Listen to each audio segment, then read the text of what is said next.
I'm at 0 Lima Alpha, turn base, runway 21, clear to land, winds 2105. Turn base, runway 21, and 39 knots, clear to Alpha. And be advised, someone has a laser light just pointed it at me.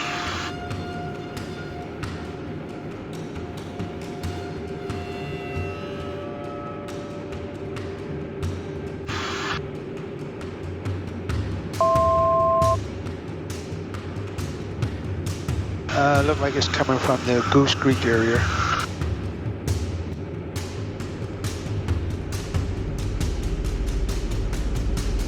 And they're still pointing it right now. The aircraft coming in for approach, be careful. I'm at 0 Lima Alpha, roger, and you know what color? It's green. Personal aircraft, be advised, laser illumination event about 4 miles northeast of Charleston.